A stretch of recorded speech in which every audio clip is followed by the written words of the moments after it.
contrast the dangers of nukes with the dangers of extracting coal from coal mines, for example. Compare the dead from both of those, and there's no contest, of course. The coal mines win the dead contest. Tens of thousands of coal miners have died. The nuclear power plant disasters get much bigger headlines, okay, because people fear nukes. And nukes is one of the forbidden N-words of our time, one of the two N-words you're not supposed to use. The Rational View. The Rational View is a weekly series hosted by me, Dr. Alan Scott, providing a rational, evidence-based perspective on important societal issues. Hello, and welcome to another episode of The Rational View. I'm your host, Dr. Al Scott. On this episode, I'm going to be continuing my interview with the director of the Hayden Planetarium, Dr. NeildeGrasseTyson. This is the second half of a two-part interview.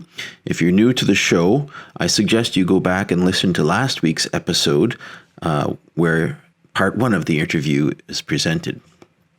If you're enjoying this content, please hit like on your podcast app. Share it with your friends. I'd like to spread the rational view message of rational public policy, so share it. Bring more people into the fold if you can. And if you want to discuss your impressions and viewpoints, please join us on our Facebook discussion group, The Rational View. When you discuss rationality, there are many people who thrive in their lives in ways that come nowhere near rationality. And these are very important to them. But it would include religion. It would include, like I said, art. It would include any emotions they feel towards someone or against someone. These are very real to people. So rather than, because rationality is a label. Are you rational or are you not? Whereas I'd rather think of it just tactically, if for no other reason, to think of it as not branded as rationality, but just say, how close to reality do you want to be? And science has developed methods and tools for you to see what is real, objectively real, so that you can make decisions that are in the best interest of your life, your health, your longevity, and for your loved ones. Yeah. So that's just, I just put that out there. Yeah, I mean, we have to obviously separate the realms in which we need rationality. And my goal is to get rationality in public policy, rather than art or religion, which have their own spheres of influence and are very important to the human condition. Public policy is kind of my focus for the rational part. And that's the struggle to separate, the separation of church and state and all of that, obviously, is at the root of this.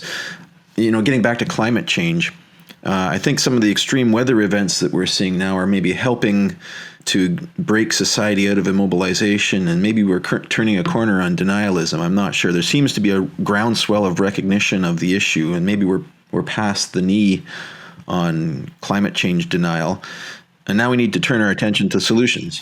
I agree with you, but I think it was hard-earned. And it took way longer than it should have, because I tracked it. It started out, no, there is no climate change. And then it became, okay, there is climate change, but humans aren't causing it. And then there's more and more people saying, okay, humans are causing it, but I don't think we can do anything about it. Or I don't think we should do anything about it. So that's progress in a sort of perverse sense. It starts, by the way, the military and insurance companies are all in on climate change because climate change around the world destabilizes geopolitics when you have climate change refugees and the supply chain to support people whose entire villages or cities are knocked out of by whatever massive weather incident is responsible. So yes, I mean, the more people it hits, and it wasn't just the hurricanes, of course. You have especially the wildfires, the droughts, the floods. Of course, there have always been wildfires and droughts and floods. We're now talking about the frequency of these things. We're talking about the intensity of these things.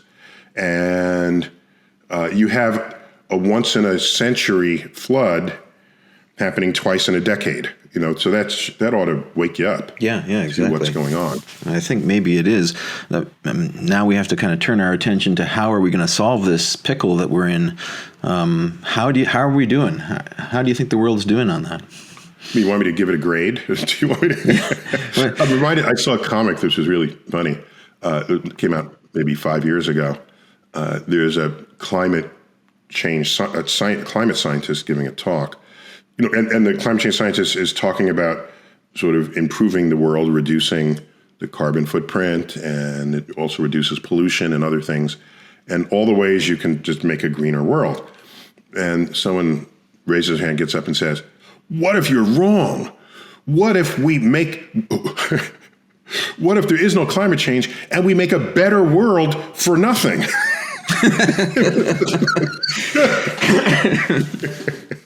I thought that was a cute point. Yeah, no, I'm on side with that. So, I focus a lot on solutions with my listeners and looking at energy systems, especially in decarbonizing the grid and pushing towards, getting rid of fossil fuels, replacing it. On that note, I really enjoyed watching your reboot of Cosmos, Carl Sagan's original grand work, until the episode on future energy systems, where the show failed to mention the one energy source that we know is capable of decarbonizing the economy. Oh, nuclear. France did it in a decade, right? That was my only criticism of an amazing series. What was going on there? Yeah, so a couple of things. First, the secret sauce of all three Cosmoses, 1980, 2014, 2020, I had the privilege of hosting the second two of those three.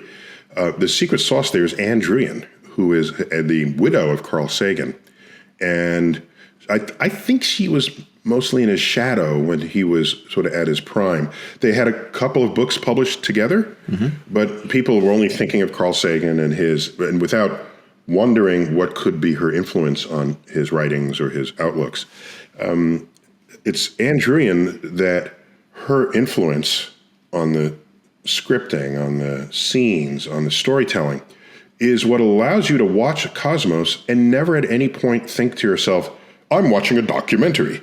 No, you're not thinking that. I don't think there's a word for what Cosmos is. It's informative, it's entertaining, it's even spiritual in a sort of secular sense.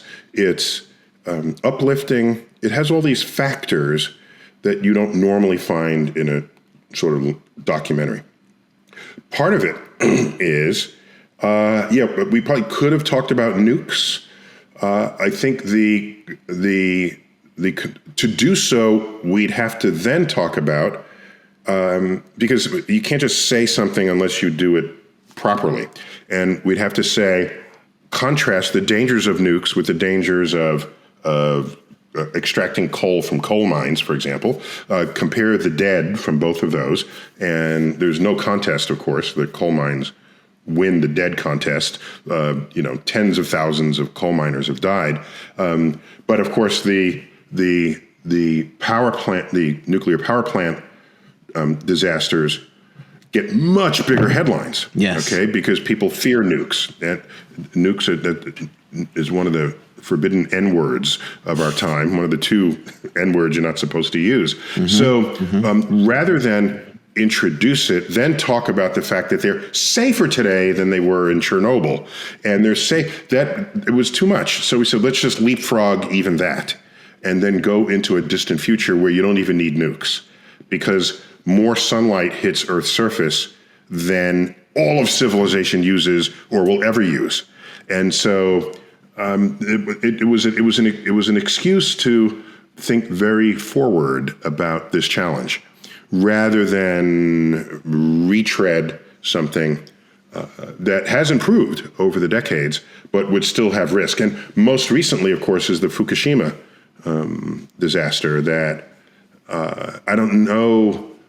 I didn't follow up on the health consequences of the Fukushima power plant disaster, but that came about, of course, because of a tsunami after an earthquake in Japan, and Japan is in the Ring of Fire, that entire arc of Earth's surface where you have continental plates moving. We have a lot of action, volcanic and action as well as earthquake action. So we just didn't go there. It was easier to not go there. On the Fukushima one, I've spoken with senior scientists on the UN panel on ionizing radiation, or effects of atomic radiation, UNSCEAR, I think it's called.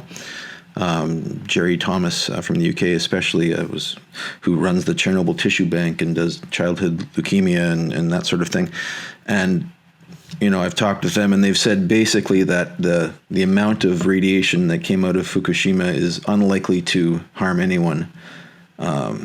So I think the risks of radiation are overblown, as you say. It's kind of like the high-profile jet crashes that happen once a decade, Right. that force people to go drive their cars, right?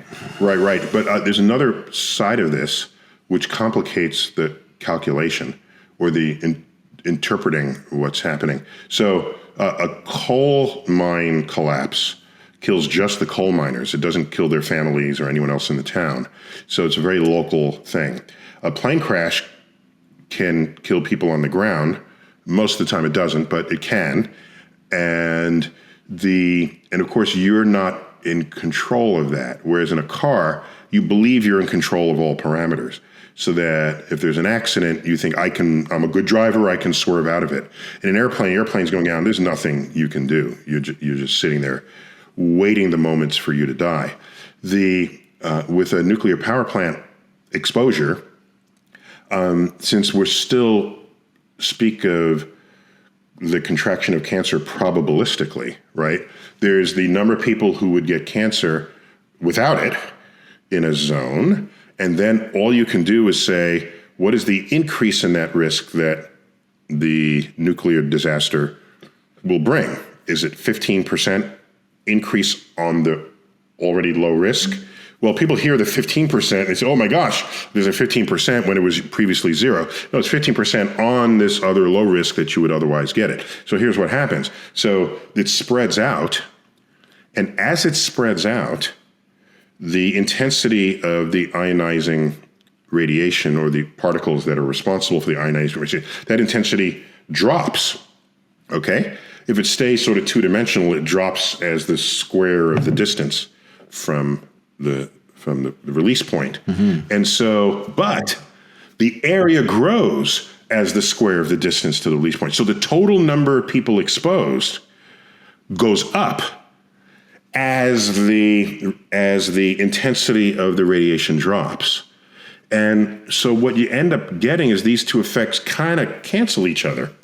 And so you end up with the same number of people who might want to claim that their cancer was attributable to the leakage. And so that because it spreads out, that you have this weird geometric arithmetic. It's not weird, it's just simple, straightforward geometric arithmetic about and then if you get cancer, how are you going to prove it was a Fukushima cancer and not a cancer you would have otherwise gotten on your own? Because there will be people in these concentric rings that will get cancer with or without Fukushima. And that makes it very hard. And it makes it a public policy nightmare to disentangle those two phenomena. Yeah. This is been the problem, is that people have the perception that they're getting cancer from the radiation, when in actual fact the environmental challenges to your DNA are orders of magnitude beyond anything from the radiation, the background radiation levels that we have every day, right? Exactly. That's how you'd have to give that information, because a person who is afflicted by it is not responsive to the statistics that they shouldn't have been, right? So what you do, you can just give the general background radiation flux and say this is 1/100th of that or 1/1000th of that. And to the extent that brings peace of mind, I don't know. Because, like I said, as we know, a nuke is a bad word. We try to do it in bananas because bananas have high potassium, which is partially radioactive, and so you can say, okay, you've been exposed to half a banana of radiation. Yeah. So that'd be a way to do cancer. That. That's the way you'd have to speak of this. Well, by the way, just to be clear, it's an isotope of potassium is radioactive, so not just straight out potassium. So for any volume of potassium, there'll be some that are radioactive, and that's what some fraction of the naturally occurring potassium is radioactive. Yeah. The public policy aspect of this is quite intensely battled these days, in Europe especially. You look at the European EU is putting together a package of a taxonomy, for a green taxonomy to help transition away from fossil fuels, and the fight to have nuclear excluded, being led by the Green parties in Germany, is quite something. And as Germany is trying to shut down all of their nuclear plants, the European Joint Research Committee recently concluded that nuclear is as safe in terms of the potential dangers to society as any other power source we have. Yeah, it's come a long way. Right. When it comes to solution discussions, it appears to be mostly ignored. It feels like it's kind of a mass science denial. Well, so then what has to happen there is we start running out of fossil fuels, and people didn't act on sort of green energy fast enough. So the price of oil goes up because it's becoming more and more scarce, and whatever else we've been doing is not making up for that gap. And then people will, I think, embrace nukes because they don't want to spend half their paycheck to drive their car. Yes. Their now electric car, which still has to use coal because the electric companies can't keep up with green fuel. So it's a race, I think. And people have a way of changing heart when the economics demands it of them. Yes. And so that's a possible scenario. Unless there's such a pace of building wind farms and hydro and tidal power and all these other ways that people have come up with. If that catches up, it catches up, and then we don't need nukes. I mean, I don't have a problem with that. Mm-hmm. Yeah, no. It's the massive scale of the problem as the IPCC is placed it is daunting. I think we need to be expanding on all of our green options. If you look at the IPCC report recently, they said to get to 80% decarbonization, we need to something like double or triple our clean electrical outputs from current standards. Yeah, what complicates that is, of course, the ocean uptakes CO2, so that as we drop our CO2 levels, let's assume we even succeed at that, the ocean, the way the chemistry works, it has there's a chemical equilibrium for every chemical species that's in the air with what's dissolved in the ocean. And so if you remove the CO2 from the air, CO2 then gets outgassed, if you will, from the ocean, returning it back into the air. So we have to not only remove the CO2 from the air, we have to remove the CO2 from the ocean as it gets returned to the air to make sure that the level of the air can stay low. Yeah. So that's another sort of challenge in the fully recognized climactic cycling that's going on. Yeah, I mean, let's stop digging before we worry about that. And by the way, I would say, let me just throw something out there. Sure. There's no reason in principle to demonize energy consumption because the sun has unlimited energy. So does the earth, for that matter. Iceland used to burn coal, and now in recent decades, they converted essentially completely to geothermal because Iceland is sitting on a volcano, basically. So they heat their roads so they don't have to plow it in the winter. Okay, that's when you have extra energy. That's the kind of stuff you get to do with it. And so imagine a future. I don't know how close we are to this, if or ever, but imagine a future where we have a way to systematically remove the CO2 from the atmosphere. Okay, just remove it. Yep. And CO2 scrubbers. There's some place on Earth where wind runs steady and the air goes through, the CO2 drops out and it gets buried.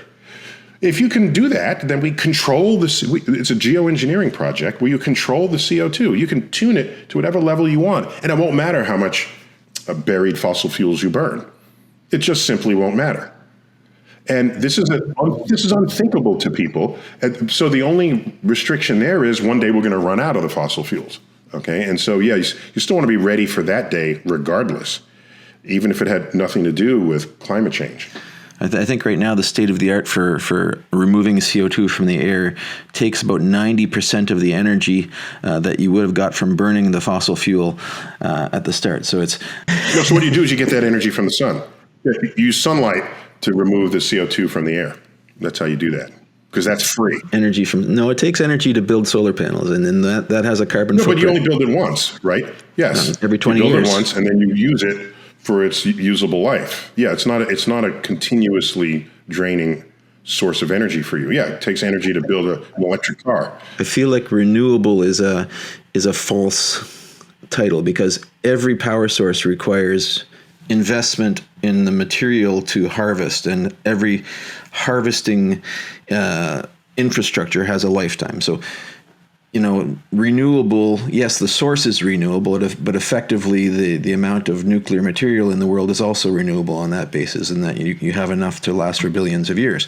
So I find that biases the discussion towards kind of yes, it's natural. It's kind of the appeal to nature fallacy that yes, it's natural, but it's not, that doesn't necessarily make it better. Yeah, so nukes are basically renewable for the reasons you stated. There's an unlimited amount, particularly nuclear fusion. If we get to fusion reactors, there's an unlimited amount of hydrogen around. So yes, the universe is 90-something% hydrogen. So this is not a challenge here. We're not running out. We're not running out. The point here is, whatever it is you're making that consumes environmental materials, and that has to be made with the invocation of energy, in principle, all ultimate sources of energy can be traceable to the sun in that supply chain. And so it just doesn't happen to be that way right now, right? You drive your electric car that was made out of materials that required oil, the burning of oil, to create. Mm-hmm. So, okay. But I only burn that oil once for my car. Yes, the car has a life expectancy. And so it's a start. But you are right. The full renewability and the full greenitude, or I need a word there, the full greenness of the action is not realized at the level most people think it is when they're doing it. That's certainly the case. Indeed. But it's a start, and people have to start somewhere. And yeah, we need to attack this at all levels, because it's a huge problem and it's big. So moving on, I want to get your opinion. Are you excited about the James Webb Space Telescope? Finally, the launch date has been established. I don't know when people will be tending to this posting, but as of this posting, it's just a few weeks away. And I'm delighted. It was many years in the making. And, the cost overruns and things, but it's a unique scientific instrument. It's being heavily tested because you only get one shot at this. Unlike the Hubble, we're not going to get to go back to this and repair an error. So we're all looking very closely. We want to make sure it goes well, and we expect groundbreaking science to come of it, which was the whole point of its design.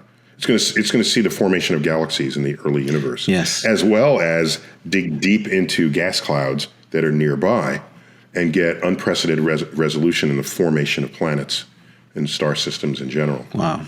So we all very much look forward to it. Yeah, I was actually part of the team that delivered Canada's biggest space astronomy instrument ever, the Fine Guidance Sensor and NEARES instrument. Oh, nice. To NASA. We delivered that back in 2012, just when Congress was voting on whether to cancel the whole project. Let me say something about Canada. It was interesting. Practically every image we ever saw of the space shuttle deploying a satellite, there was the Canada arm. Yes. And yes. What's weird was, very iconic. No matter its orientation, it always just said Canada arm in full view. It wasn't ever upside down or anything. That was the hardest engineering bit. Was it gimbaled in a way so that it always did a Canadarm? It was his own advertisement every single time. So that was quite impressive. The JWST project is a huge project. I was first involved in concept studies on what was called the Next Generation Space Telescope back in the late 90s. Yeah. Mm-hmm. NGST. Yeah.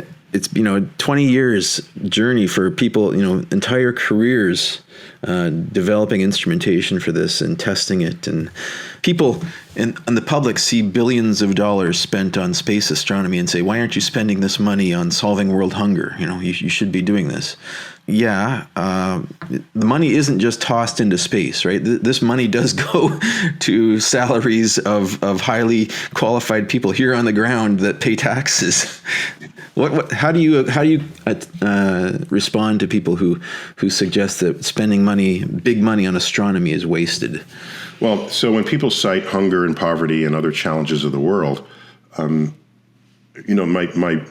raw answer to them, this doesn't gain adherence or anything, but it's true that all the problems they listed were around before anyone ever put anything into space. And so to now have these problems and then want to blame the existence of a space program on those problems that predated the space program, I think is not honest about the run of the history of people's attempts to solve problems. That's my first. Second, you can ask, well, how much is NASA spending on space? If you ask those very same people, they will give you the wrong answer. Mm-hmm. You say, well, here's the federal budget, here's $1. How much of that dollar goes to NASA? And they'll say, 10%, 20%. And then you tell, that's what their answer will be. I'm telling you right now, that is what their answer will be. Wow. If they ever had those thoughts. I wish. And then I say, no, it is less than 1/2 of 1 penny on a tax dollar. And if you take a physical paper dollar and then cut off 1/2 of 1% of it, you would not even notice that the dollar changed because it doesn't even get into the ink. It's still on the border of what it is. So to cite space as the reason why you're not otherwise solving these problems is disingenuous. Third, I analogize it to being in a cave. So we're all in a cave 30,000 years ago. And then some group of us say to the elders, and back then the elders would have been like 32, cave elder, because everybody's dead by so 40. Old. Yeah. So we'd say, we want to go outside the cave because we see like mountains and valleys and hills and trees and plants. And so we want to see what's out there. And the cave elders say, no, we have cave problems we have to solve first. Solve the cave problems first before you leave the cave. Well, that's exactly what you sound like to me. Yes. Realizing how vast the universe is and how tiny Earth is relative to it. You're going to say, don't explore the universe because we have cave problems on Earth we have to solve first. That is an extreme expression of short-sightedness. And no, I can't tell you in what way our problems will be addressed or solved by discoveries made in space. No, I don't know. That's the whole point of research, okay? The D part of R&D is, I got something, let's turn it into something practical. But the R part of it is, I don't know. In the 1920s, when very brilliant people were giving their attention to the discovery of quantum physics, might you have said, we can't do that going into the 1930s. We have the Depression. We need you to solve these depression problems. And we said, no, I want to think about the atom. No, we don't have that luxury to do so.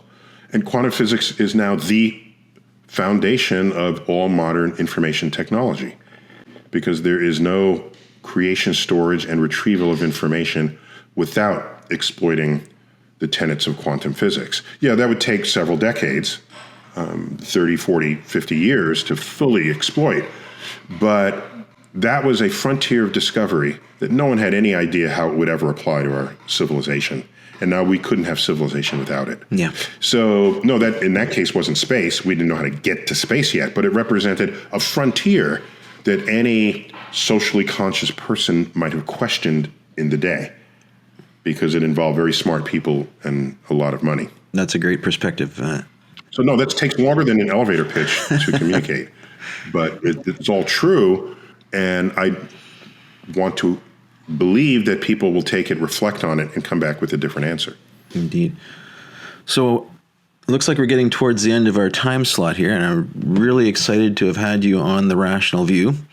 Let me tell you, one of the goals I set myself when I started this podcast was to get Dr. Neil deGrasse Tyson on the podcast, because I love the way you explain things and the interest, how well you express these things to the public.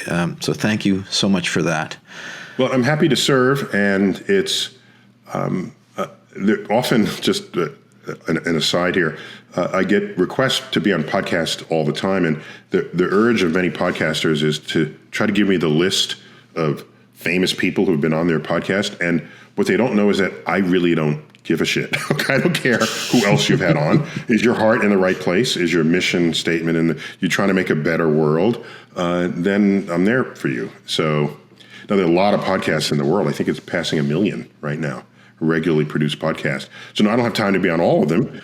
But if there's one called The Rational View, I'm all in. Right. Awesome. That is great. I really appreciate that. So now that you're here, I need to set another goal. Do you have any suggestions for who I should be looking for next? I think you should cross the lane more. Okay. You should find a sort of a hip pastor and have a conversation with someone who is religious but still embraces science, and find out what makes them tick and why is it that they embrace science but other pastors don't. Try to reach into places, because that's a big swath of what society is. Then you get to broaden that dialogue and broaden your audience and find out what makes people tick.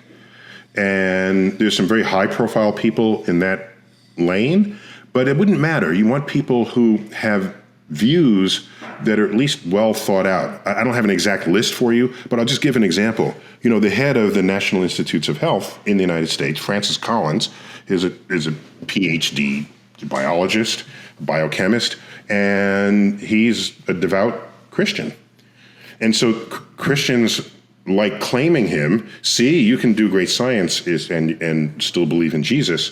But what they're missing is the fact that he is not denying evolution, right? He's not denying that we have common ancestry with apes. He's not denying the 5 billion year age of the Earth, right? So you can look at where he sits here, and he's more, quote, one of us than he is one of the fundamentalist religious group. And so it's interesting to just see how people land on this spectrum, rather than only ever giving a point of view from the edge. And that, I think, will assist in all conversations with aunts and uncles at Thanksgiving. It'll give you some insights into where everybody's coming from, so that if you're trying to bring them to a new place, take them to a new place, then you'll have greater insights into how they think for having done so. Excellent. I'll have to do that. So thank you so much for being on The Rational View. It's been great. All right. Happy to serve. If you'd like to follow up with more in-depth discussions, please come find us on Facebook at The Rational View and join our discussion group. If you like what you're hearing, please consider visiting my Patreon page at patron.podbean.com/TheRationalView. Thanks for listening.